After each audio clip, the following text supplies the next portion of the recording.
നമസ്കാരം. Seeking the ട്രൂത്തിൻ്റെ മറ്റൊരു എപ്പിസോഡിലേക്ക് സ്വാഗതം. ഇന്നലെ പാർലമെൻറ്റിൽ വളരെ പ്രധാനപ്പെട്ട ഒരു ദിവസമായിരുന്നു. പഹൽഗാം അറ്റാക്കിനെക്കുറിച്ചും അതുമായി ബന്ധപ്പെട്ട മറ്റു വിഷയങ്ങളെക്കുറിച്ചും വളരെ പ്രധാനപ്പെട്ട നേതാക്കന്മാർ സംസാരിച്ച ഒരു ദിവസം കൂടിയായിരുന്നു അത്. അതിൻ്റെ ഹൈലൈറ്റ് തീർച്ചയായിട്ടും പ്രധാനമന്ത്രി നരേന്ദ്രമോദിയുടെ പ്രസംഗവുമായിരുന്നു. ഇന്ന് അതിനെക്കുറിച്ചാണ് നമ്മൾ ചർച്ച ചെയ്യുന്നത്. ശ്രീ കെ വി രാജശേഖരൻജി എന്നോടൊപ്പം ഉണ്ട്. രാജശേഖരൻജി, ഇന്നലത്തെ പ്രസംഗത്തിൻ്റെ ഹൈലൈറ്റ്സ് എല്ലാവരും പറഞ്ഞിട്ടുണ്ട്. പ്രധാനമന്ത്രിയുടെ അത്യുജ്വലൻ പ്രസംഗമായിരുന്നു എന്ന് BJP-ക്കാരും അല്ലെങ്കിൽ നാഷണലിസ്റ്റുകളായിട്ടുള്ള എല്ലാവരും പറയുന്നുണ്ട്. പക്ഷെ അതിനപ്പുറം അങ്ങ് ആ പ്രസംഗത്തിൽ കാണുന്ന പ്രത്യേകതയും പ്രസക്തിയും എന്താണ്? ആ പ്രസംഗത്തിൻ്റെ പ്രസക്തിയിലേക്ക് കടക്കുമ്പോൾ രാഹുൽ പ്രസംഗിച്ച ശേഷം ഒരു ചെറിയ സമയത്തെ ഒരു ഇടപെടലുണ്ടായിരുന്നു സന്ദീപ് പാത്ര. അതെ അതെ, നരേന്ദ്രമോദി വരുന്നതിന് മുമ്പായതുകൊണ്ട് ഇന്നലെ പാർലമെന്റ് മുഴുവൻ കണ്ടു എന്ന് തോന്നുന്നു അല്ലേ? പ്രസംഗം മുഴുവൻ കണ്ടു. നമ്മളെ ചില KC വേണുഗോപാലന്മാരുടെയൊക്കെ ഒഴിവാക്കി. റെസ്റ്റ് എടുക്കണം, വിശ്രമിക്കണം എന്ന് തോന്നുമ്പോഴത്തേക്ക് ഈ KC വേണുഗോപാലും അതുപോലെ സംസാരിക്കുന്നവരെ ഒഴിവാക്കി. അതെ, കാണേണ്ടതെല്ലാം കണ്ടു. അപ്പൊ അതിനകത്ത് ഈ സന്ദീപ് പാത്രയ്ക്ക് വളരെ കുറച്ച് സമയം കിട്ടിയുള്ളൂ. അദ്ദേഹം അവിടെ പറഞ്ഞൊരു കാര്യമുണ്ട്: ഓപ്പറേഷൻ സിന്ദൂർ, ഓപ്പറേഷൻ മഹാദേവ്, പാർവതി ദേവിയുടെയും പരമശിവന്റെയും അനുഗ്രഹം തേടിയ ഭാരതം ഇനി ഒരിക്കലും പിന്നിലേക്ക് പോവില്ല. ഈ രണ്ട് വിജയകരമായ ഓപ്പറേഷനില് ആ പരാശക്തിക്കും മഹാദേവനും പ്രണാമം അർപ്പിച്ചുകൊണ്ടാണ് സന്ദീപ് പാത്ര അദ്ദേഹത്തിന്റെ പ്രസംഗം തുടങ്ങിയത് തന്നെ. അത് തന്നെ അടുത്ത കാലത്തെ ഭാരതത്തിന്റെ വിജയത്തിന്റെയും വരാൻ പോകുന്ന ഭാരതത്തിന്റെ ഭാവിയെയും കുറിച്ചുള്ള കൃത്യമായ സൂചനയാണ് നൽകിയത്. ഉയർത്തിയ ചോദ്യങ്ങൾക്കെല്ലാം പലപ്പോഴും ഈ ചോദ്യങ്ങൾ ചോദിക്കുന്നതിന് മുമ്പ് തന്നെ, ഇന്ന് മനോരമയൊക്കെ പറയുന്നുണ്ട് രാഹുലിന്റെ ചോദ്യങ്ങൾക്ക് ഉത്തരം പറഞ്ഞില്ലെന്ന്. സത്യത്തിൽ അത് അങ്ങനെയല്ല ഉണ്ടായത്. മനോരമ അങ്ങനെ ഒരു ഇത് പറഞ്ഞിട്ടുണ്ട്. മനോരമ മാത്രമല്ല, മറ്റു ചില മാധ്യമങ്ങൾ മോദി വെള്ളം കുടിക്കുന്നത് കാണിച്ചിട്ട് എത്ര ചീപ്പാണെന്ന് ആലോചിക്കണം. അവിടെ ഇരിക്കുമ്പോൾ ഒരാൾ വെള്ളം കുടിക്കുമ്പോൾ രാഹുൽ പ്രസംഗിച്ചുകൊണ്ടിരിക്കുന്നതുകൊണ്ട് രാഹുലിന്റെ പ്രസംഗം കേട്ട് വെള്ളം കുടിക്കുകയാണ് എന്നാക്കിയിട്ടുണ്ട് ചില മാധ്യമങ്ങൾ. എന്നാൽ അതേ സമയത്ത് നമ്മൾ കണ്ട അനുഭവം എന്ന് പറയുന്നത് യഥാർത്ഥത്തിൽ രാഹുലിനെ പോലെയുള്ള ഒരു ശരാശരി ബുദ്ധിക്കും താഴെയുള്ളയാൾ ആരുടെയൊക്കെ സഹായത്തിന്റെ പേരിലാണെങ്കിലും ഉന്നയിക്കാൻ സാധ്യതയുള്ള ചോദ്യങ്ങൾക്ക് കൃത്യമായ മറുപടി പ്രതിരോധ മന്ത്രിയും വിദേശകാര്യമന്ത്രിയും ആഭ്യന്തരമന്ത്രിയും രാജ്നാഥ് സിംഗും ജയശങ്കറും അമിത്ഷായും അടക്കമുള്ളവർ കൃത്യമായി കൊടുത്തു കഴിഞ്ഞ ശേഷമാണ് യഥാർത്ഥത്തിൽ രാഹുൽ ചോദ്യങ്ങൾ ഉന്നയിക്കുന്നത്. മറുപടി പറയാൻ പോലൊന്നും ബാക്കി ഉണ്ടായിരുന്നിട്ടില്ല. അതിന് മുമ്പ് തന്നെ മറുപടി ഓൾറെഡി വന്നു കഴിഞ്ഞു. ആ മറുപടിയുടെ പുറത്ത് ആ മറുപടി നേരിട്ട് കൊടുത്തു കഴിഞ്ഞ സാഹചര്യത്തില് ഭാരതത്തിലെ ജനം പൊതുവെയും ലോകവും അറിയേണ്ട കാര്യങ്ങൾ എടുത്തു പറഞ്ഞുകൊണ്ട് സമഗ്രമായ ശക്തമായ കുറുക്കിക്കൊള്ളുന്ന പ്രസംഗമാണ് നരേന്ദ്രമോദി നടത്തിയത്. ആദ്യം തന്നെ ഞാനൊരു കാര്യം പറയാം. രാഹുൽ പറഞ്ഞത് എന്താ? ധൈര്യമുണ്ടെങ്കിൽ ഇന്ദിരയുടെ അത്രയും ധൈര്യമുണ്ടെങ്കിൽ ഡൊണാൾഡ് ട്രംപ് കള്ളനാണെന്ന് പറയാൻ ആവശ്യപ്പെട്ടത്. യഥാർത്ഥത്തിൽ പാർലമെന്റ് പ്രൊസീഡിങ്സ് മൊത്തം കണ്ട ആളുകൾക്ക് ഇന്ദിരയുടെ പേര് ഇന്നലെ ഉച്ചരിക്കുമ്പോൾ ലജ്ജ തോന്നണമായിരുന്നു. കാരണം അമിത്ഷാ മിനിഞ്ഞാൻ നടത്തിയ പ്രസംഗത്തിൽ ഒരു പ്രധാനപ്പെട്ട വാക്കുകൾ, ഒരു പ്രയോഗമുണ്ട്. അദ്ദേഹം അന്ന് ഫീൽഡ് മാർഷൽ ജനറൽ ആയിരുന്ന മനേക്ഷായാണ് കൂട്ടിയത്. മനേക്ഷാ എഴുതിയിട്ടുണ്ട്. വീണ്ടും വീണ്ടും അമിത്ഷാ പറഞ്ഞത് മനേക്ഷായുടെ വാക്കുകളാണെന്ന്. കാരണം അമിത്ഷായിട്ട് പറയാതിരിക്കാൻ വേണ്ടി മനേക്ഷായുടെ വാക്കുകളാണ്. മനേക്ഷാ പറയുന്നു, I told her that he made a monkey out of you. He എന്ന് വെച്ചാൽ പാകിസ്ഥാന്റെ, ഹി എന്ന് പറഞ്ഞാൽ ഭുട്ടോ, സുൾഫിക്കർ അലി ഭുട്ടോ. സുൾഫിക്കർ അലി ഭുട്ടോ ഇന്ദിരയെ കുരങ്ങ് കളിപ്പിച്ചു എന്ന് പച്ചമലയാളത്തിൽ കുരങ്ങ് കളിപ്പിച്ചു പറഞ്ഞതിന് മറുപടി പറയാതെ പ്രസംഗിക്കാൻ വന്നിരുന്ന രാഹുലിനും പ്രിയങ്കയ്ക്കും ഒക്കെ ലജ്ജയുണ്ടെങ്കിൽ ഹിന്ദിക്കാർ പറയുന്ന പോലെ ഒരു കപ്പ് വെള്ളത്തിൽ മുങ്ങിച്ചാവണം. ഇതിലെ ഒരു രാഹുൽ ഗാന്ധിയെ മാത്രം കുറ്റപ്പെടുത്തിയിട്ട് കാര്യമുണ്ടോ എന്ന് എനിക്കൊരു സംശയമുണ്ട്. ഇപ്പൊ ഈ ബംഗ്ലാദേശ് യുദ്ധത്തില് അത് ഇന്ദിരാഗാന്ധിയുടെ ഒരു വലിയ അച്ചീവ്മെന്റ് ആയിരുന്നു എന്നും ഇന്ദിരാഗാന്ധി എന്തോ ഭയങ്കര ഒരു ഡിപ്ലോമാറ്റിക് വിക്ടറി നേടി എന്നും പറഞ്ഞു വെക്കുന്ന, അതിനുശേഷമാണല്ലോ ഈ ഷിംല എഗ്രിമെന്റിന്റെ വിഷയം അങ്ങിപ്പോ പറഞ്ഞു. ഒരുപക്ഷെ അതായിരിക്കും കുരങ്ങ് കളിപ്പിച്ചു എന്ന് പറഞ്ഞു.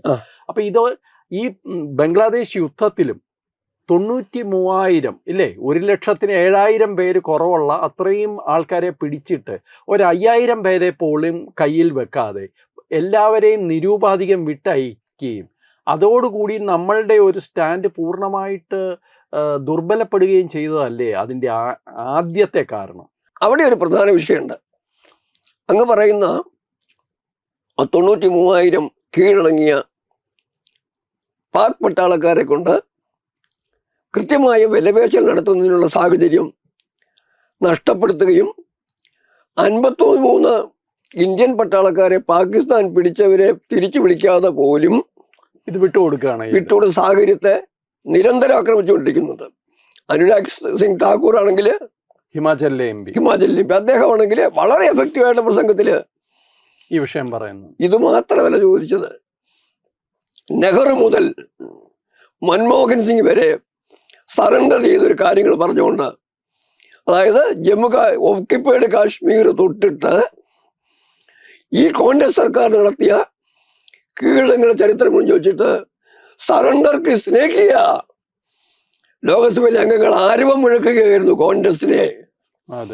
അങ്ങനെ ഉത്തരം വന്നിട്ടുണ്ട്. പിന്നെ അങ്ങ് ചോദിച്ചൊരു കാര്യത്തിൽ ഒരു പ്രധാന വിഷയം എനിക്ക് പറയാനുണ്ട്. സാംഭവി ചൗധരി എന്നാണ് തോന്നുന്ന പേര്. LJP ചിരാഗ് പസ്വാന്റെ പാർട്ടിയുടെ MP. അവരൊരു ചോദ്യം ഉന്നയിച്ചു. നിങ്ങൾ ആവർത്തിച്ച് ബംഗ്ലാദേശ് യുദ്ധത്തെ കുറിച്ച് പറയുന്നുണ്ട്. ആ യുദ്ധത്തിൽ നിർണായക പങ്ക് വഹിച്ച ജഗജീവൻ റാമിന് നിങ്ങൾ എന്തെങ്കിലും ഇതിന് പ്രാധാന്യം കൊടുത്തിട്ടുണ്ടെന്ന് ചോദ്യം ചോദിക്കുന്നുണ്ട്. ഇന്നലെ മിനിഞ്ഞാന്ന് 2 ദിവസം ലോക്സഭാ പ്രസംഗങ്ങളില് പുതിയ അംഗങ്ങളുടെ ഏറ്റവും പ്രസക്തമായ പ്രസംഗം ഏതാണെന്ന് ചോദിച്ചാൽ ഞാൻ ഈ സാംഭവിയുടേതാണെന്ന് പറയും. അവര് ചോദിച്ച ചോദ്യം ഭാരത ഉത്തരം പറയേണ്ട ചോദ്യമാണ്. നമുക്കറിയാം 1962 യുദ്ധത്തില് ഭാരതം പരാജയപ്പെട്ടു. ജവഹർലാൽ നെഹ്റുവും അതിന് ഉത്തരവാദിയായിട്ട് കൃഷ്ണമേനോനെയാണ് രാജിവെക്കുന്നത് നിർബന്ധിതനാക്കുകയായിരുന്നു. അപ്പം തോറ്റ യുദ്ധത്തിന്റെ ഉത്തരവാദിത്വം കൃഷ്ണമേനോന്. 71 ജയിച്ച ബംഗ്ലാദേശ് യുദ്ധം നേട്ടമായതുകൊണ്ട് ഇന്ദിരയ്ക്ക്. എന്നിട്ട് അന്നത്തെ ജഗജീവൻ റാമായിരുന്നു പ്രതിരോധ മന്ത്രിയായിരുന്നതെന്ന് സാധാരണക്കാരിൽ പോലും ബഹുഭൂരിപക്ഷത്തിന് അറിയത്തില്ല. തോറ്റ യുദ്ധത്തിൽ പ്രതിരോധ മന്ത്രി രാജിവെക്കുന്നു, ജയിച്ച യുദ്ധത്തിൽ പ്രതിരോധ മന്ത്രി ആരാണെന്ന് പോലും അറിയില്ല. അവിടെ പ്രധാനമന്ത്രിക്ക് ഫുൾ ക്രെഡിറ്റും കിട്ടും. ഇനി വേറൊന്നും കൂടെ പറയാം. ഇപ്പോഴത്തെ യുദ്ധത്തിന്റെ നേട്ടങ്ങൾക്ക് മുഴുവൻ നേട്ടമാണെന്ന് സമ്മതിച്ചേ പറ്റുള്ളൂ എന്നുള്ള സാഹചര്യം വന്നു കഴിഞ്ഞപ്പം പറയുന്നൊരു കാര്യമുണ്ട്. സൈന്യത്തെ ഞങ്ങൾ അഭിനന്ദിക്കുന്നു. നേട്ടം സൈന്യത്തിന്റെ ആണെന്ന് പറയുന്നുണ്ട്. 1971 യുദ്ധത്തിന്റെ സമയം നിശ്ചയിച്ചതും തന്ത്രം നിശ്ചയിച്ചതും യുദ്ധം നടത്തിയതും കീഴടങ്ങിയ പട്ടാളക്കാരെ കൈകാര്യം ചെയ്തതും അന്തസ്സായിട്ട് കൈകാര്യം ചെയ്തതും ആരായിരുന്നു? ഒരു പേര് പറയൂ അങ്ങ്. മനക്ഷ. ആ മനക്ഷയുടെ പെൻഷൻ പോലും തടഞ്ഞു വെച്ചു. ഫീൽഡ് മാർഷൽ എന്നുള്ള സ്ഥാനം കൊടുത്ത് അതും ലോകസഭ ചർച്ച വന്നു. നിഷികാന്ത് ദുബെ ചോദിച്ചു. ഫീൽഡ് മാർഷൽ പദവി കൊടുത്തു കഴിഞ്ഞപ്പം അദ്ദേഹത്തിന് റിട്ടയർ ആയാൽ പോലും ശമ്പളം തന്നെ കൊടുക്കണമായിരുന്നു. അതുപോലെ ജനറൽ ജേക്കബിനെ ഇവരെ ടാർഗറ്റ്. ജനറൽ ജേക്കബിൻ്റെതുകൊണ്ട് ഈ പറഞ്ഞ കാര്യം പറഞ്ഞത് 71 യുദ്ധം വിജയിപ്പിച്ച മനക്ഷ. ഞാൻ പറഞ്ഞില്ലേ, സമയം നിശ്ചയിച്ചു, തന്ത്രം നിശ്ചയിച്ചു, കീഴടങ്ങുന്ന അവസ്ഥ ഒരു നിശ്ചയിച്ചിട്ട് അവസാനം കീഴടങ്ങലിൽ മണ്ടത്തരം കാണിച്ച് ഇന്ത്യയെ വിമർശിക്കുകയും ചെയ്തു. ആ മനക്ഷയുടെ പെൻഷൻ പോലും തടഞ്ഞു വെച്ചിട്ട് അത് റിലീസ് ചെയ്തത് APJ അബ്ദുൽ കലാം അദ്ദേഹത്തെ വീട്ടിൽ പോയി കണ്ട ശേഷമാണ് 2007. മറക്കണ്ട.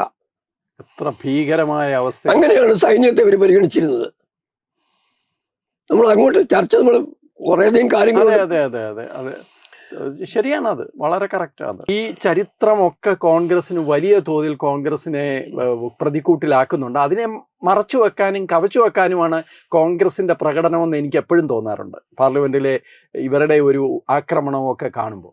ഇന്നലെ ഇപ്പോൾ നമ്മൾ സമയത്തിൻ്റെ ഒരു പരിമിതി കൊണ്ട് നമ്മൾ രാഹുൽ ഗാന്ധിയുടെ പ്രസംഗത്തിലും മോദിയുടെ മറുപടി പ്രസംഗത്തിലേക്കൊന്ന് ഒതുങ്ങിയാൽ, ഇന്നലെ രാഹുൽ ഗാന്ധിയുടെ പ്രസംഗം പാർലമെൻറ്റിൽ അങ്ങ് കണ്ടോന്നറിഞ്ഞു. ഒരു പുതിയ സ്റ്റൈലുണ്ടായിരുന്നു, ഒരു പുതിയ ആക്സെൻ്റ് ഉണ്ടായിരുന്നു. അത് എത്ര പേര് ശ്രദ്ധിച്ചു എന്നറിയില്ല. ഇതെങ്ങനെയോ പുതിയൊരു പരിശീലനമായിരിക്കാം. പക്ഷെ ആ പ്രസംഗത്തെ അദ്ദേഹം പറഞ്ഞ ഒന്ന് രണ്ട് കാര്യങ്ങൾ ഈ ചൈനയുടെ ഭീഷണിയെ സംബന്ധിച്ചുമൊക്കെയാണ്. ഇതിൻ്റെ മുന്നറിയിപ്പ് കൊടുത്തതിൻ്റെ ക്രെഡിറ്റ് എനിക്കാണ് എന്ന് പറഞ്ഞു വെക്കാൻ അദ്ദേഹം ശ്രമിക്കുകയും ചെയ്തു. അതുമായി ബന്ധപ്പെട്ട് കുറേ കാര്യങ്ങൾ അദ്ദേഹം പറഞ്ഞു. അതിനോടുള്ള താങ്കളുടെ പ്രതികരണം എന്താണ്?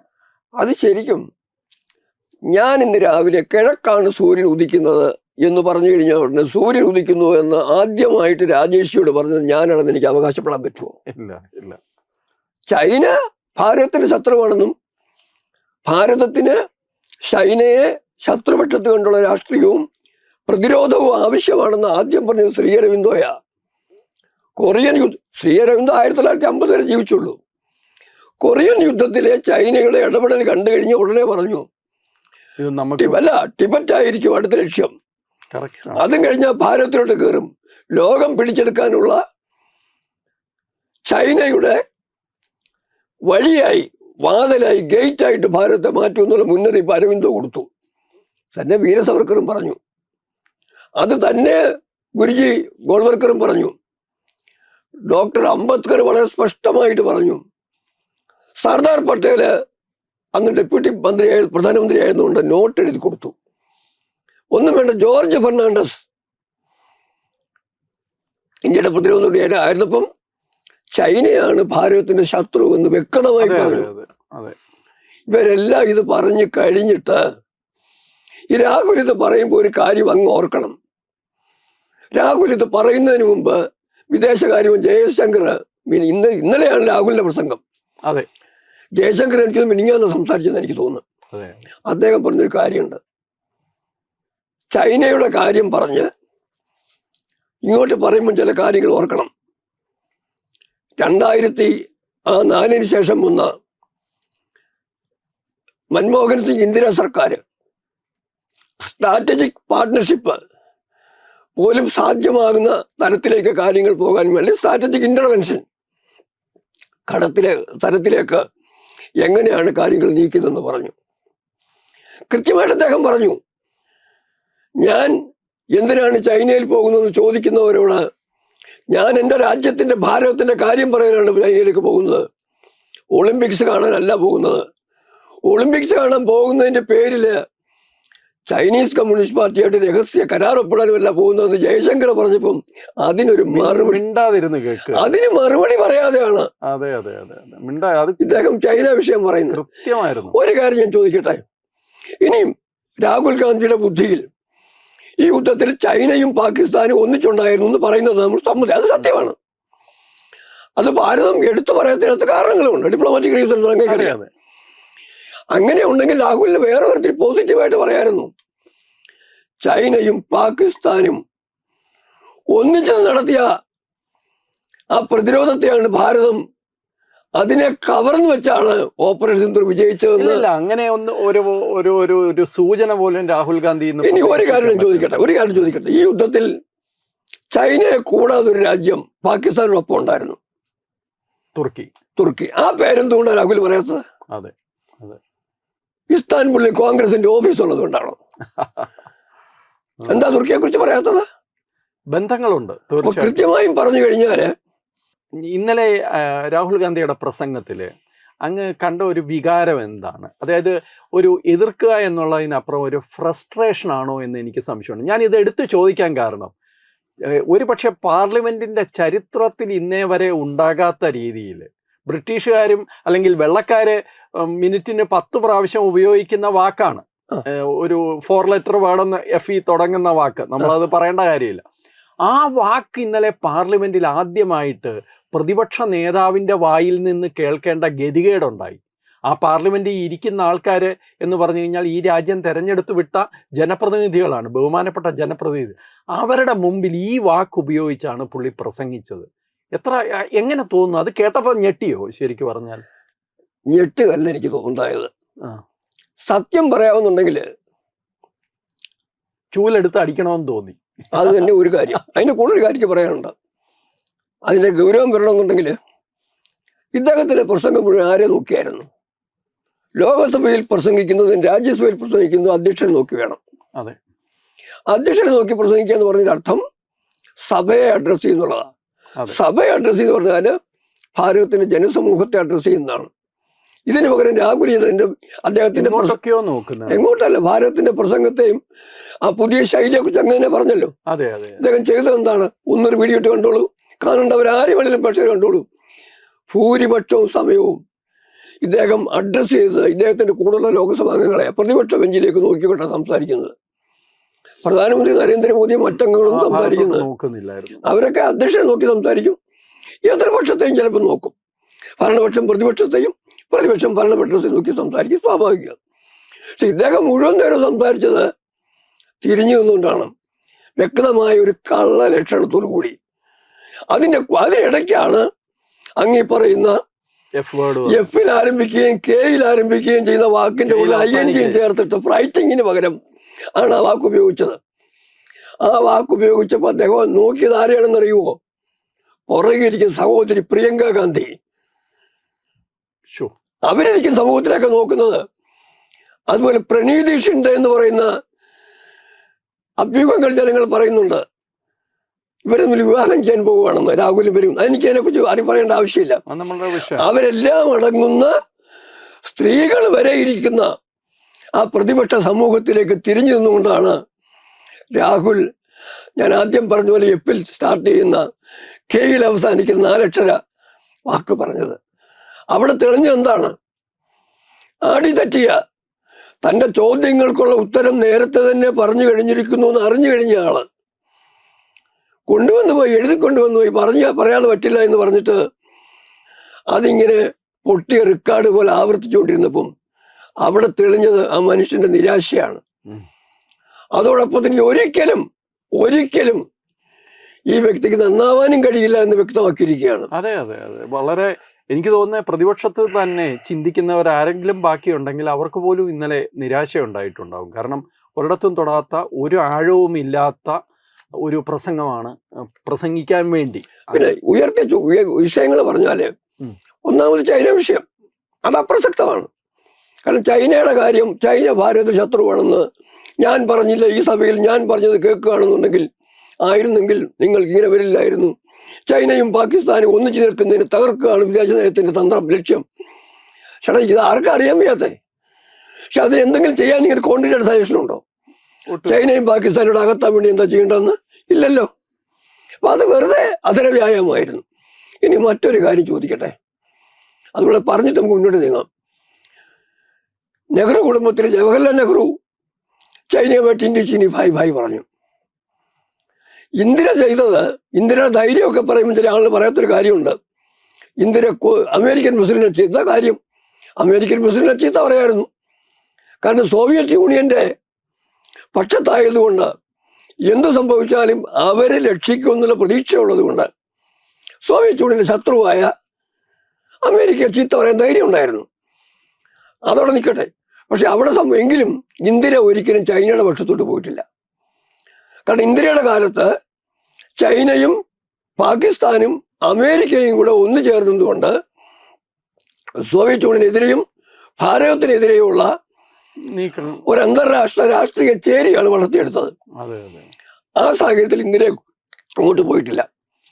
പക്ഷേ രാജീവ് ഗാന്ധി വന്ന ശേഷം അന്നത്തെ സോവിയറ്റ് നേതാവായിരുന്ന മിഖായൽ ഗോർബച്ചേവിന് കൊടുത്തതിനെക്കാട്ടി കൂടുതൽ ശ്രദ്ധ ഡോക്ടർ സുബ്രഹ്മണ്യ സ്വാമിയുടെ പിടിയിൽപ്പെട്ട രാജീവ് ഗാന്ധി ചൈനയ്ക്ക് കൊടുത്തിരുന്നു.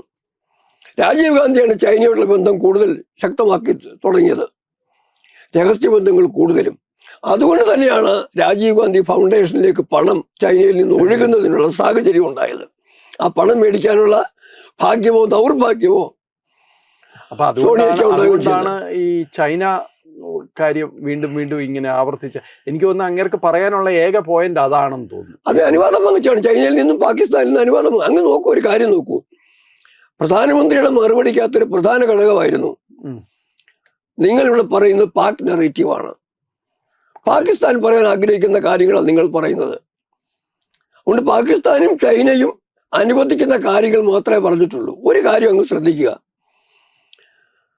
ആദ്യം ഞാൻ പറഞ്ഞു പാകിസ്ഥാൻ നെറേറ്റീവ് വെച്ച് പറയുന്ന കൂട്ടത്തില് ഭാരതത്തിന്റെ ഒരു സമയത്ത് UPA കാലത്തെ ആഭ്യന്തരമന്ത്രിയായിരുന്ന ചിദംബരം ഇന്നലെയും മിനിഞ്ഞാന്നൊക്കെ പറഞ്ഞു കഴിഞ്ഞു. അതെ അതെ, ഈ വന്ന് ആക്രമിച്ചവര് പാകിസ്ഥാൻകാരാണ്, തെളിവുണ്ടോന്ന് ചോദിച്ചു. അതെ, എന്ന് പറഞ്ഞാൽ പാകിസ്ഥാനെ സഹായിക്കാൻ വേണ്ടി. അതെ, ഈ പാകിസ്ഥാന്റെ വായിലേക്ക് ഇട്ടുകൊടുക്കാണ്. പാകിസ്ഥാൻ പോലും ഇതുവരെ പറഞ്ഞിട്ടില്ല അങ്ങനെ ഒരു അവകാശം. മറ്റതൊന്ന്, രാഹുലിന്റെ സ്ത്രീ സുഹൃത്തായ ആ പ്രണീതി ഷിൻഡെ അവര് മിനിഞ്ഞാൻ സംസാരിച്ചത് ഭാരതം മുഴുവൻ ഇളക്കിയ സംഭവമാണ്. അതെ അതെ, ഈ ഓപ്പറേഷൻ സിന്ദൂർ എന്ന് പറയുന്ന ഒരു തമാശയായിരുന്നു പറഞ്ഞത്, ഒരു നാടകമായിരുന്നു മറ്റോ എന്നും അതിനും പഹൽഗാം ആക്രമണവുമായിട്ട് ബന്ധമില്ലെന്ന് സ്ഥാപിക്കാൻ ശ്രമിച്ചു. അതാരാണ്? മറ്റൊരു ആഭ്യന്തരമന്ത്രിയുടെ മകൾ, പഴയ മറ്റൊരു ആഭ്യന്തരമന്ത്രി ഷിൻഡെയുടെ മകള്. ഇനി വേറൊന്നുകൂടെ ഓർക്കുക, അങ്ങ് ഓർക്കേണ്ട ഒരു കാര്യം ഞാൻ എടുത്ത് സൂചിപ്പിക്കുക. രാഹുൽ ഗാന്ധി ദോക്ലാമിൽ പോയപ്പം UPA കാലത്തെ നാഷണൽ സെക്യൂരിറ്റി അഡ്വൈസറായിരുന്ന ശിവശങ്കരവരനും കൂട്ടിയാണ് പോയിട്ട് ചൈനീസ് അംബാസഡറുമായിട്ട് രഹസ്യം പറയാൻ പോയത്.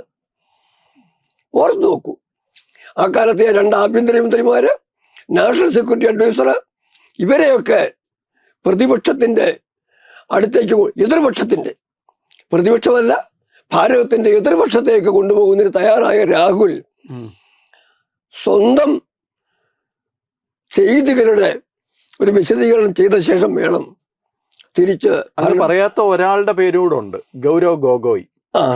ഗൊഗോയും ഈ പാകിസ്ഥാൻ കാര്യം പറഞ്ഞുകൊണ്ടാണ് പറഞ്ഞത്. ഇന്നലെ അമിത്ഷാ വലിച്ചു കീറുന്നത് കണ്ടു പാർലമെന്റിൽ. നിങ്ങൾ പാകിസ്ഥാനിൽ എത്ര പ്രാവശ്യം പോയിട്ടുണ്ടെന്നൊക്കെ ചോദിക്കുന്നത് കേട്ടു. അപ്പോൾ വളരെ കൃത്യമായിട്ടാണ് ഈ കോൺഗ്രസിനെ, പ്രതിപക്ഷത്തെ റെപ്രസെന്റ് ചെയ്ത് പ്രസംഗിക്കേണ്ടവരുടെ ലിസ്റ്റ് കോൺഗ്രസ് നേതൃത്വം തയ്യാറാക്കിയതെന്നുള്ളത് സ്പഷ്ടമാണ്. ആദ്യം ഒരു കാര്യം ഓർക്കുക, ഈ ഗൊഗോയ്ക്ക് ആദ്യം ചാൻസ് കൊടുക്കണമെന്ന്, ഗൗരവ് ഗൊഗോയ് വേണം ആദ്യം സംസാരിക്കണം എന്നുള്ളത് സ്വാഭാവികമായിട്ടും പാകിസ്ഥാൻ ആവശ്യപ്പെട്ടതായിരിക്കും. കാരണം ഇദ്ദേഹത്തിന്റെ ഭാര്യയ്ക്ക് അവിടെ പാകിസ്ഥാനിലെ NGO ആയിട്ട് ബന്ധമുണ്ടെന്ന് പറയുന്നു. അതെ, വലിയ ആരോപണമായിരുന്നല്ലോ. പിന്നെ വേറൊരു കാര്യം, സാധാരണഗതിയിൽ ശരാശരി ബുദ്ധിയുണ്ടെങ്കിൽ എടുക്കേണ്ട തന്ത്രം, ആദ്യമായിട്ട് രാജ്യസഭയിൽ സംസാരിച്ചത് ആരാ? രാജ്യസഭയിലെ പ്രതിപക്ഷ നേതാവ് ഖഡ്ഗേജി. അവിടെ ഖഡ്ഗേജി സംസാരിച്ചതുപോലെ ലോകസഭയിൽ തനിക്ക് ഉന്നയിക്കാനുള്ള ചോദ്യങ്ങൾ കൃത്യമായിട്ട് രാഹുൽ ഉന്നയിച്ചിട്ട് മറ്റുള്ളവർക്ക് അതിന് മറുപടി പറയിക്കായിരുന്നു. അതിന്റെ വരുന്ന പോരാളികൾക്ക് അല്ലെങ്കിൽ അതിനെ വേണ്ട വിശദീകരണം കോൺഗ്രസിന്റെ മറ്റ് MPമാർക്ക് പറയാനുള്ള അവസരം കൊടുക്കായിരുന്നു. അത് ചെയ്യാതിന്റെ കാരണം എന്താണെന്ന് അങ്ങ് ആലോചിച്ചിട്ടുണ്ടോ? ഞാൻ ആലോചിച്ചൊരു കാര്യമുള്ളൂ, ഓപ്പറേഷൻ സിന്ദൂറിനെ കുറിച്ച് ചർച്ച ചെയ്യണമെന്ന് ആവശ്യപ്പെട്ടിട്ട് ചർച്ചയുടെ ദിവസം വന്നപ്പം 2 മണി വരെ എന്തിനാണ് ലോകസഭ തടസ്സപ്പെടുത്തിയത്? ഞങ്ങൾക്ക് പറയാൻ വേണ്ടി ഒരു കാര്യവുമില്ല. ചർച്ച ഒഴിവാക്കുന്നതായിരിക്കും ബുദ്ധിയെന്ന് കരുതിയപ്പം ലോകസഭാ സ്പീക്കറും മറ്റുമൊക്കെ ശക്തമായ നിലപാടെടുത്ത് ചർച്ച നടത്തിയേ പറ്റുമെന്ന് പറഞ്ഞപ്പം ഏതെങ്കിലും കാരണത്തിൽ ഇവരുടെ അസാന്നിധ്യത്തിൽ ചർച്ച ഉണ്ടായാൽ പോലും ചർച്ച നടക്കുമെന്ന് വ്യക്തമായി. അങ്ങനെ വന്നാൽ വിദേശകാര്യ ജയശങ്കറും രക്ഷാകാര്യമന്ത്രി രാജ്നാഥ് സിംഗും അമിത്ഷായും നരേന്ദ്രമോദിയും, ഞാൻ നേരത്തെ സന്ദീപ് പത്രയും നിഷികാന്ത് ദുബെയൊക്കെ അടങ്ങുന്ന ടീം ഭാരതത്തോട് കാര്യങ്ങൾ പറയുന്നൊരു സാഹചര്യം വന്നു കഴിഞ്ഞാൽ ഞങ്ങൾക്ക് ഒന്നും ഒരു പിടിയും കിട്ടുകയല്ലെന്ന് മനസ്സിലായ സാഹചര്യത്തിൽ അതൊന്ന് തടസ്സപ്പെടുത്താൻ ചെയ്യാവുന്നതൊക്കെ ചെയ്യാം എന്നിട്ട് ചെയ്ത കാര്യമാണ്. ഒന്ന് പാകിസ്ഥാന്റെ പക്ഷക്കാരനെന്ന് കൃത്യമായിട്ട് അറിയാവുന്ന ഗൗരവ് ഗൊഗോയ്. പിന്നെ ഒന്നുകൂടെ വിചാരിക്കുക, ഈ പഹൽഗാം വിഷയം ഉണ്ടായപ്പം ആദ്യമായിട്ട് ആ തീവ്രവാദികൾക്കും ഭീകരവാദികൾക്കും പാകിസ്ഥാനും അനുകൂലമായിട്ടും ശബ്ദമുയർത്തിയ വ്യക്തിയുണ്ട്, റോബർട്ട് വധേര. ആ റോബർട്ട് വധേരയുടെ ഭാര്യയായ പ്രിയങ്കയെ സംസാരിക്കാൻ വിളിച്ചു. അതെ അതെ, ഈ പരിണീതി ഷിൻഡെ എന്ന് പറഞ്ഞു കഴിഞ്ഞാൽ സുശീൽ കുമാർ ഷിൻഡെ, നമുക്ക് 26/11 അറ്റാക്ക് നടന്നപ്പോൾ ഹിന്ദു ടെററാണ് എന്ന ആദ്യം ഒരു തിയറി കൊണ്ടുവന്ന ആളാണ്. ആ ഒരു ഭഗവ, അതാണ് മോദിജിയും പറഞ്ഞത്, ഭഗവ ആതങ്കവാദിന്റെ പ്രയോക്താവാണ്.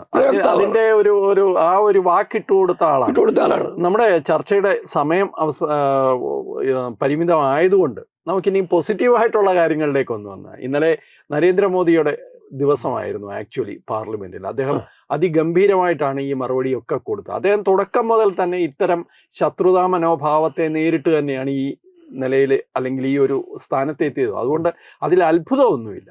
പക്ഷെ ഇന്നലത്തെ ആ ഒരു ഉജ്ജ്വലമായ ആ പ്രസംഗത്തിലെ ഒരു ഹൈലൈറ്റ്സ് ആയിട്ട് അങ്ങ് കാണുന്നത് എന്തൊക്കെയാണ്?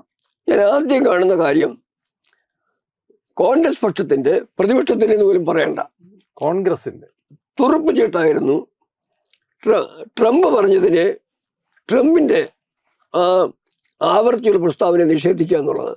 അതെ, അതിന് മോദി കൊടുത്ത മറുപടിയാണ് സൂപ്പർ മറുപടി. ട്രംപ് 29 പ്രാവശ്യം പറയട്ടെ, 30 പ്രാവശ്യം പറയട്ടെ, മോദി പറഞ്ഞ മറുപടി ഇങ്ങനെയാണ്: ലോകത്തിലെ ഒരു നേതാവും, അത് ട്രംപ് ആയിക്കൊള്ളട്ടെ, ജർമ്മൻ ചാൻസലറാവട്ടെ, ഫ്രാൻസിന്റെ രാഷ്ട്രത്തലവനാവട്ടെ, ചൈനയുടെയോ റഷ്യയുടെയോ ഒരു രാജ്യത്തിൻ്റെയും ആരും എന്നോട്, ഭാരതത്തോട് ഇങ്ങനെ യുദ്ധം അവസാനിപ്പിക്കാൻ ആവശ്യപ്പെട്ടിട്ടില്ല. വളരെ കൃത്യമായിട്ട് പറഞ്ഞത്. 2, സംസാരം ഉണ്ടായത് JD വാൻസുമായിട്ട്, അമേരിക്കയുടെ വൈസ് പ്രസിഡന്റ്. അവിടെ പറഞ്ഞു, എന്നെ വിളിച്ചിട്ട് 1 മണിക്കൂർ കഴിഞ്ഞ് ഞാൻ ഫോൺ എടുക്കുന്നത്. അതെ, ഫോൺ എടുത്തില്ല എന്ന് പറഞ്ഞു. ഫോൺ എടുത്തില്ല, പിന്നീട് അങ്ങോട്ട് കോണ്ടാക്ട് ചെയ്യും. അപ്പോൾ പറഞ്ഞ കാര്യം 9-ാം തീയതി സംഭവം എന്ന് ഓർക്കണം. പറഞ്ഞ കാര്യം, പാകിസ്ഥാനിൽ നിന്ന് വലിയൊരു ആക്രമണം ഉണ്ടാവാനുള്ള സാധ്യത ചൂണ്ടിക്കാണിക്കുകയാണ് അദ്ദേഹം ചെയ്തത്. അത് ഞാൻ മറുപടി കൊടുത്തു. അങ്ങനെയൊന്നും ഉണ്ടായാൽ പാകിസ്ഥാൻ കൽപ്പനാസെ ഊപ്പർ എന്നാ പറഞ്ഞത്, പാകിസ്ഥാൻ കണക്കിലാക്കുന്ന ഒരു മുഖരിയായിട്ടുള്ള മറുപടി ഞാൻ കൊടുത്തോളാം. ഇത്രയേ സംസാരം ഉണ്ടായിട്ടുള്ളൂ എന്ന് പറയുമ്പം അതിനേക്കാൾ എഫക്റ്റീവായിട്ട് മറുപടി എന്താ കൊടുക്കാതിരിക്കുന്നത്? പിന്നെ വേറൊന്ന്, അത് നേരത്തെ ജയശങ്കറും പറഞ്ഞു. അതായത് ഏതാണ്ട് ഏപ്രിൽ ഒരു തീയതി പറഞ്ഞു, 22ആണെന്ന് തോന്നുന്നു. അതിനുശേഷം ജൂണിൽ പിന്നെ കാനഡ പോകുന്നുണ്ടല്ലോ. അതെ, ആ സമ്മേളനത്തിൽ വെച്ച് മാത്രമാണ്, അതായത് ജൂൺ 17-ാം തീയതിയാണ് ഇവർ തമ്മിൽ സംസാരിക്കുന്നത്. ഇത് ജയശങ്കർ സൂചിപ്പിച്ചതാ. അപ്പൊ ആ കാര്യമാണ് വ്യക്തമായി. ട്രംപിന്റെ പിന്നെ ഒരു കാര്യം, എനിക്ക് ഇടയ്ക്കൊരു കാര്യം ചോദിക്കാനുണ്ട്. യുദ്ധം നിർത്താൻ വേണ്ടി എവിടെ യുദ്ധം ഉണ്ടായാലും മറ്റു രാജ്യങ്ങൾ ആവശ്യപ്പെടാറില്ലേ? തീർച്ചയായിട്ടും ആവശ്യപ്പെടുന്നത് സ്വാഭാവികം. പക്ഷെ ഞാൻ പറഞ്ഞതുകൊണ്ടാണ് ഇത് അവസാനിച്ചതെന്ന് ട്രംപ് പറഞ്ഞത് ലോകത്താരും വിശ്വസിക്കുന്നില്ല. ഇനി അങ്ങനെ വിശ്വസിക്കുകയാണെങ്കിൽ എല്ലാ കാര്യങ്ങളിലും അങ്ങനെയാണല്ലോ. ഇപ്പോൾ നമ്മുടെ പ്രേക്ഷകരിലെ കോൺഗ്രസ്സുകാരും കാണുമല്ലോ, നിഷ്പക്ഷതയിലും കാണും, എല്ലാവരും കാണും. ഒരു ചോദ്യം ചോദിക്കും, ഇവർക്കെല്ലാം ട്രംപ് പറയുന്ന വിശ്വാസം ആണല്ലോ. അങ്ങനെയെങ്കിൽ സൗദി അറേബ്യ വെച്ച് ട്രംപ് ഒരു കാര്യം പറഞ്ഞു. ജോ ബൈഡൻ രാഷ്ട്രപതിയായിട്ടിരിക്കുമ്പം മോദി പ്രധാനമന്ത്രി ആകാതിരിക്കാതെ വേണ്ടി ഇന്ത്യൻ ജനാധിപത്യ പ്രക്രിയ ഇടപെടാൻ വേണ്ടി ജോ ബൈഡൻ പ്രസിഡന്റ് ആയിരിക്കുന്ന കാലത്ത് $20 ബില്യൺ കൊടുത്തത് എന്തിനാണെന്നൊരു ചോദ്യം ചോദിച്ചു. കൊടുത്തു എന്നുള്ള ആരോപണം ഉന്നയിച്ചു. അത് നിങ്ങൾ സമ്മതിക്കുമോ? അങ്ങനെ കൊടുത്തെങ്കിൽ ആർക്കാ കൊടുത്തത്? രാഹുലിന്റെ പക്ഷത്തിനല്ലേ. അപ്പൊ ജോ ബൈഡൻ പറഞ്ഞത് കൊണ്ട് രാഹുൽ ഗാന്ധി $20 ബില്യൺ ജോ ബൈഡന്റെ ഭാഗത്തുനിന്ന് കൈപ്പറ്റിയെന്ന് ട്രംപ് പറഞ്ഞ വാക്ക് ഇവർക്ക് വിശ്വാസ്യമാണെങ്കിൽ ഇതും സത്യമാണ്. ഇതിനെക്കുറിച്ച് പറയാം, സത്യമാണെന്നാൽ പറയാം. അപ്പം ട്രംപ് പറയുന്നതാണ് എല്ലാം വിശ്വസിക്കേണ്ടതെന്ന് പറയുന്നതിന് പകരം അതേ ലോജിക്ക് വെച്ചിട്ട് അങ്ങനെയും നിങ്ങൾക്ക് എന്തുകൊണ്ട് ഇന്ത്യയുടെ വിദേശകാര്യമന്ത്രി, ഇന്ത്യയുടെ പട്ടാള മേധാവികൾ പറയുന്ന നല്ല വിശ്വാസം ട്രംപ് പറയുന്നതും മറ്റുള്ളവർ പാകിസ്ഥാൻ പറയുന്നതുമാണെന്ന് ഒരു ചോദ്യം അമിത്ഷാ ചോദിച്ചൊരു ചോദ്യമുണ്ട്. വളരെ വികാരനിർഭരമായി ക്ഷോഭിച്ച് ചോദിച്ചൊരു ചോദ്യമുണ്ട്. അത് ജയശങ്കറുടെ പ്രസംഗത്തിന് ഇടയ്ക്ക് ചോദ്യമാണ്. ആ ചോദ്യമാണ് ഇന്നും പ്രതിധ്വനിച്ചുകൊണ്ടിരിക്കുന്നത്. തീർച്ചയായിട്ടും ഇന്ത്യയുടെ ഭരണാധികാരികളാണോ, പട്ടാള അധികാരികളാണോ, വിദേശത്തുള്ളവർ പറയുന്നതാണോ നിങ്ങൾക്ക് ആപ്തവാക്യം ചോദ്യം ചോദിച്ചത്? തീർച്ചയായിട്ടും അത് മറക്കാൻ പാടില്ല. തീർച്ചയായിട്ടും ഇനി ഒരു പ്രധാന വിഷയം, രാഹുല് പ്രധാനമന്ത്രിയും രാജ്യത്തുള്ള പ്രതിരോധ സംവിധാനവുമായി കാര്യമായ ജ്ഞാനമുള്ളവരൊക്കെ പറഞ്ഞൊരു കാര്യമുണ്ട്. ഭാരതം പുതിയ ഒരു രീതി, ഒരു ന്യൂ നോർമൽ രൂപപ്പെടുത്തിയെടുത്ത് കഴിഞ്ഞിരിക്കുന്നു എന്ന്. ആ ന്യൂ നോർമലിലെ ഏറ്റവും പ്രധാനപ്പെട്ട കാര്യമാണ് ഭീകരവാദത്തെയും അതായത് അതിർത്തി കടന്നുള്ള ഭീകരവാദത്തെയും യുദ്ധസമാനമായി കണക്കാക്കി പ്രതികരിക്കും. Operation Sindoor is still on. Finish ചെയ്തിട്ടില്ല എന്ന് പ്രധാനമന്ത്രി പറഞ്ഞതിൽ രാഹുലിന് വലിയ വിഷമമുണ്ട്. അത് കേട്ടാൽ നമുക്ക് മനസ്സിലാകും അത് രാഹുലിന് വിഷമമല്ല, അത് പാകിസ്ഥാന്റെ ഉള്ളിലെ ഭയമാണ്. ഭീകരവാദം ഇനി ഉണ്ടായിപ്പോയെങ്കിൽ തിരിച്ചടി തരും. 26/11 കാലത്ത് അല്ലെങ്കിൽ അതുപോലെ പല സംഭവങ്ങളും ഉണ്ടായപ്പം മിണ്ടാതിരുന്ന് പാകിസ്ഥാനുമായിട്ട് ബന്ധം പുതുക്കാൻ പോയ, ഇതെല്ലാം നടക്കുമ്പോഴും ചർച്ച വേണം, ബന്ധം വേണമെന്ന് പാകിസ്ഥാനുമായിട്ട് ബന്ധപ്പെടാൻ പോയ കാലമല്ല ഇന്നത്തെ. അടിച്ചാൽ തിരിച്ചടിക്കും, ഭീകരവാദത്തെയും കടന്നാക്കളോട് കണക്കാക്കും എന്ന് പറഞ്ഞപ്പം ഇനി വരുന്ന കാലത്ത് എന്താ സംഭവിക്കാൻ പോകുന്നതിനെ കുറിച്ച് പാകിസ്ഥാന് ഭയമുണ്ട്. തീർച്ചയായിട്ടും. ഇപ്പം ഭീകര ക്യാമ്പുകൾ തകർത്തു, പാകിസ്ഥാന്റെ പ്രതിരോധ സംവിധാനങ്ങൾ തകർത്തു, ഡിഫൻസ് സിസ്റ്റം തകർത്തു. ഇന്നലെ മോദി പറഞ്ഞില്ലേ 1000-ഓളം മിസൈലുകളും ഡ്രോണുകളുമാണ് ഇങ്ങോട്ട് അയച്ചത്. അതിന്റെ ഒന്നും പ്രഹരത്തിന്റെ ഫലം ഭാരതത്തിന് മുകളിൽ ഉണ്ടായില്ലെന്ന് പറഞ്ഞെങ്കിൽ അതൊരു വലിയ സന്ദേശം തിരിച്ചു കൊടുത്തത്. എന്നിട്ടാണ് പറയുന്നത് നിങ്ങളുടെ ന്യൂക്ലിയർ ഭയപ്പാടും ഇനി വേണ്ട, കാരണം അവരെ ന്യൂക്ലിയർ ഇൻഫ്രാസ്ട്രക്ചർ തകർത്തു. എക്സാക്ട്ലി.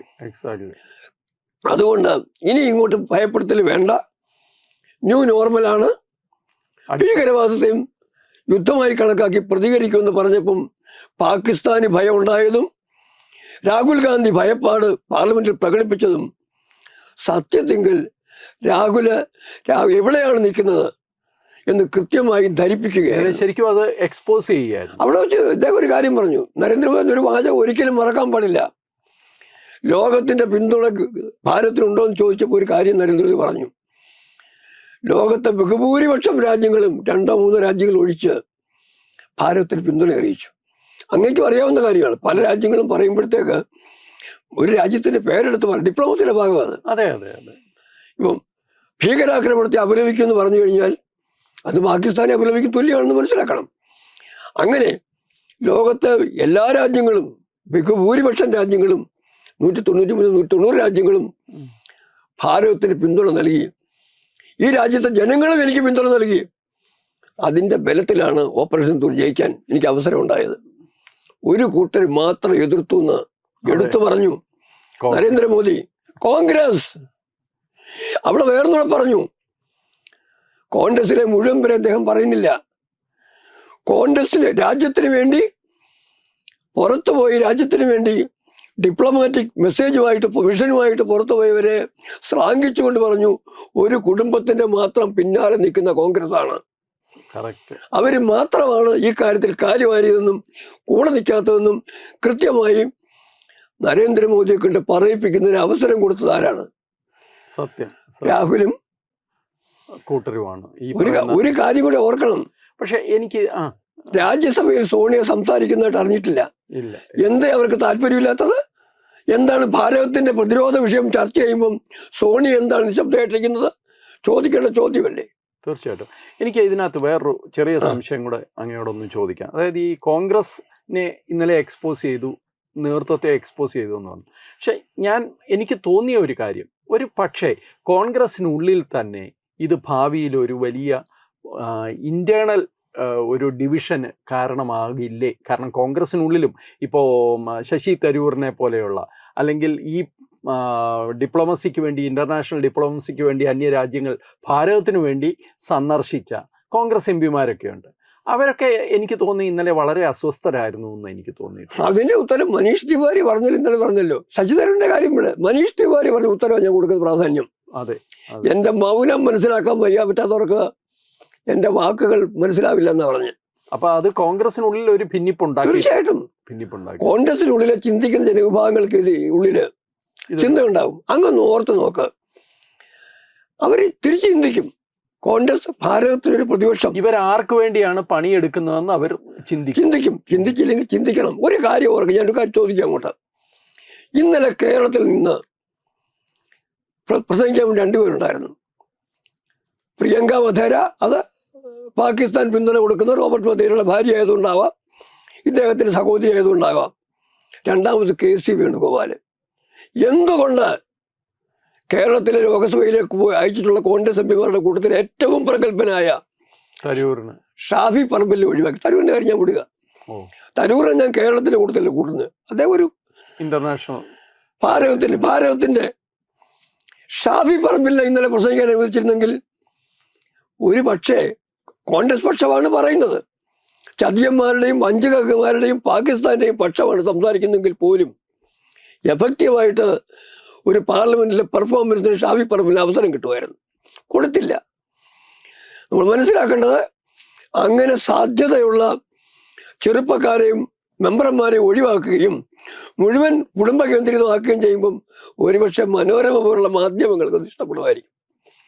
പക്ഷെ കോൺഗ്രസിനുള്ളിൽ പ്രതിരോധം വരും. ജനങ്ങൾ ചിന്തിക്കട്ടെ എന്ന് തന്നെ നമുക്ക് ഒരു കാര്യം ഇവർ ചോദിക്കുന്ന ഇന്നലെ ഒരു കാര്യം പ്രിയങ്ക പറഞ്ഞു, ചരിത്രത്തിലേക്ക് പോകണ്ട, വർത്തമാനകാര്യം ചർച്ച ചെയ്യാൻ.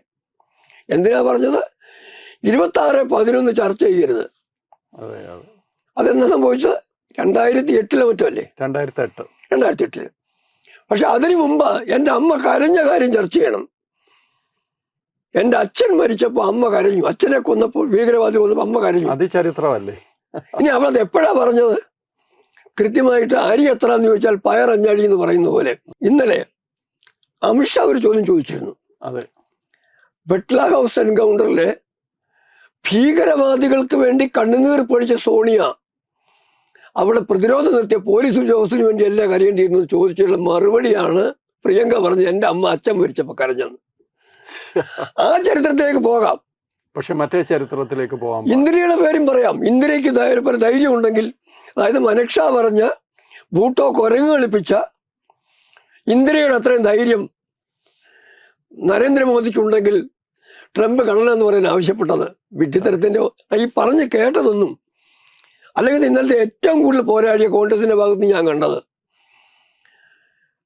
പ്രഗത്ഭരായ മന്ത്രിമാര് മറ്റ് പ്രാസംഗികരും പറഞ്ഞ കാര്യങ്ങളൊന്നും പരിഗണക്കെടുക്കാതെ കൊണ്ടുവന്നതങ്ങ് ആവർത്തിക്കുക ചെയ്തുകൊണ്ടിരുന്നത്.